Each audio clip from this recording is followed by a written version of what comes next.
तरीका और भी है। जब हम ज्यादा घूमते हैं लोगों में, समाज में, आपका तो बहुत ही बड़ा फॉलोशिप है, इतने फॉलोअर हैं बाबा के कि समाज का हर 100 व्यक्ति में से मुझे लगता है कि 30-40 व्यक्ति कम से कम इस निरंकारी मिशन को जानता है या तो किसी न किसी रूप में उससे जुड़ा। ये कम बड़ी उपलब्धि नहीं है।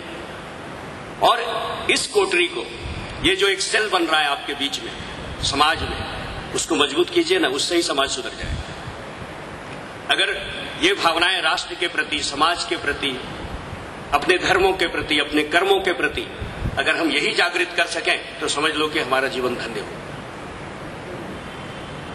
आज एक खबर आई है कि जस्टिस स्वतंत्र कुमार ने एक दिन में 25 निर्णय दिए। देश में सिर्फ महाराष्ट्र में ही 43 लाख केस अदालतों में लंबित हैं, पड़े हुए हैं। There is no decisions. Every 6 months you have a date and there is no advocates, sometimes there is no petitioners, sometimes there is no listeners. ये जो 3 भाग हैं कानून के और चौथी पुलिस, इन चारों में से कोई अगर नहीं आया तो डेट आगे चला जाता है। न्याय की ये प्रक्रिया है। लेकिन इस न्याय की प्रक्रिया को भी लोगों तक पहुंचाने का काम हम और आप कर सकते हैं। वो इस तरह कि हम कानून नहीं जानते। अमिताभ बच्चन किसान हैं या नहीं हैं, ये फैसला अदालत करेगी कि खुद अमिताभ करेंगे? ये समझने की चीज है कि मीडिया जब कहता है तो एक लॉजिक सेंस में बात करता है, एक तथ्य के पर आधारित जो सत्य है वो कहता है। अब उनको अदालत ने कहा बाराबंकी के कि आप किसान नहीं हैं, तो उन्होंने कहा मैं किसान नहीं। जब आप किसान हैं ही नहीं तो किसान कैसे हो सकते हैं? और सारा देश, सारा विश्व जानता है। और इन सब चीजों के लिए अदालत का समय बर्बाद किया जाता है। मैं ये कहना चाहता था कि आज अगर कोई मामला इस तरह से पड़ा हुआ है, पति पत्नी का झगड़ा, भाई बहन की तकरार, जमीनों के मामले, छोटी छोटी बातें ऐसी, अगर इनको आप जैसे लोग, आप जो समाज में काम कर रहे हैं, जो समाज को एक मजबूत धारा देना चाहते हैं, देश को मजबूत करने के लिए काम कर रहे हैं, अगर इन सब चीजों को हम समाहित करें अपने काम के साथ, तो मुझे लगता है कि समाज की रचना में एक क्रांतिकारी परिवर्तन हो सकता है। हम इस तरह उस तरह की बात ना करें।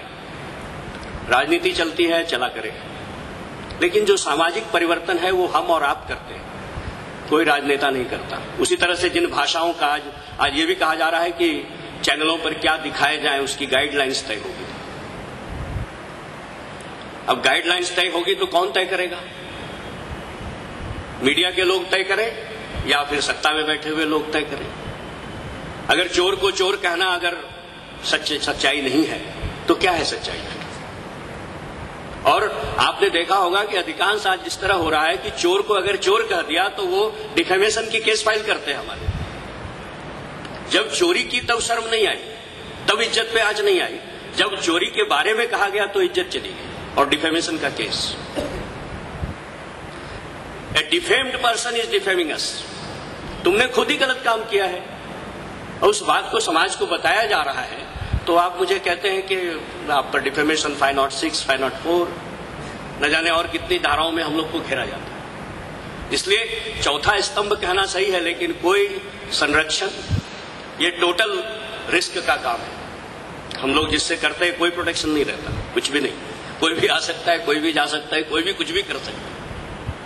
लेकिन अगर हम प्रामाणिकता पर टिके हैं, सच्चाई पर टिके हैं, अपनी बात कहने का साहस करते हैं सीधे सीधे शब्दों में, तभी हम समाज की, पत्रकारिता की जो धारा है, दिशा है, उसको सही रूप में समाज में स्थापित करते हैं। और ये राष्ट्र सेवा का एक जरिया है कलम के माध्यम से। इसलिए मीडिया के लोगों को, जो भी लोग यहाँ पर, हो सकता है इसमें से बहुत से लोग लेखक, अच्छे पत्रकार बन सकते हैं, क्योंकि ये ज्ञान पर आधारित है। Knowledge is a power. अभी कलाम साहब चले गए, राष्ट्रपति हमारे अच्छे राष्ट्रपति, वो नहीं चाहिए इस राष्ट्र। नॉलेज इज ए पावर उन्होंने कहा था। और सचमुच में भारत की प्रतिभा ये तो सदियों से है, चाहे स्वामी विवेकानंद रहे हो या अपने बाबा जी रहे हो, उन्होंने अपने अपने माध्यम से पूरे विश्व को चकित करने का काम किया है अपने संदेशों से। ये भारत में ही हो सकता है। और भारत में जितनी भी दार्शनिक चीजें हैं वो कहीं भी नहीं। और समाज को दर्शन कराने का काम जैसे महाभारत में संजय ने किया था, उस समय टेलीविजन नहीं था, लेकिन एक कहानी पर आधारित उन्होंने दृश्य दिखाया था महाभारत का। तो ये दृश्य दिखाने का काम, सच्चाई दिखाने का काम, समाज को आईना दिखाने का काम, ये हमें करना है और सही में करना है। जो करते हैं वही कहना है और जो कहते हैं वही करना है। तभी ये प्रामाणिकता तभी साबित हो। अगर मैं कहूं कि भाई आज, जैसे मैंने एक उदाहरण दिया था, अगर मैं ऐसा कहता रहूं तो लोग कहेंगे ये तो झूठ है, ये बकवास है, इस पर विश्वास मत करो। इसलिए राष्ट्र के निर्माण में मीडिया की भूमिकाओं को आप जैसे लोग की वजह से संरक्षण मिला हुआ है।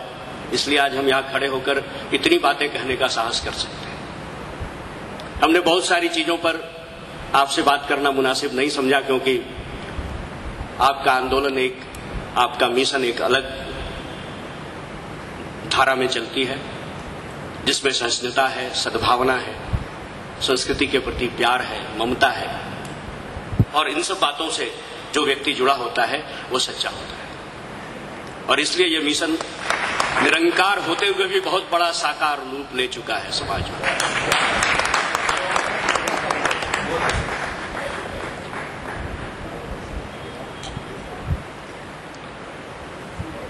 इसलिए आपकी जो गतिविधियां हैं, निरंकारी मिशन की जो गतिविधियां हैं, उसको अगर साकार रूप देना है, उसके साक्षात दर्शन कराने हैं लोगों को, तो आपको प्रामाणिकता के साथ सहज सुलझे शब्दों में अपनी बातें रखने की कोशिश करनी चाहिए। आज तो बहुत कुछ है हमारे पास। आज मोबाइल फोन्स हैं जिसके जरिए हम अभी तुरंत अपने फोटो ट्रांसफर कर सकते हैं, अपने डेस्क पे जा सकती है हमारे यहाँ छपने के लिए। इतनी सारी सुविधाओं के बाद भी अगर कहीं गैप रह जाता है, कम्युनिकेशन गैप जिसको बोलते हैं, वो नहीं होना चाहिए।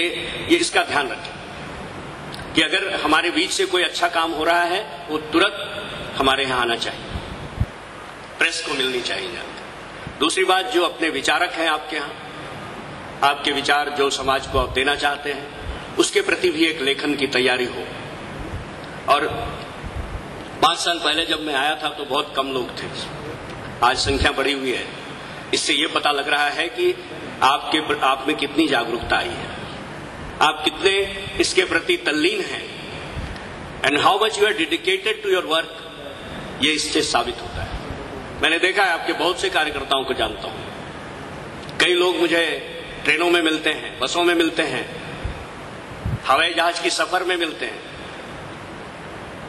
और बातचीत के दौरान ही पता चलता है कि वो किसी न किसी रूप में आपसे जुड़े हैं। तो जिस निरंकार का इतना बड़ा साकार रूप बढ़ रहा है, उसका मीडिया कितना बड़ा होना चाहिए, उसका मीडिया सेल कितना सक्रिय होना चाहिए, ये आप तय करें।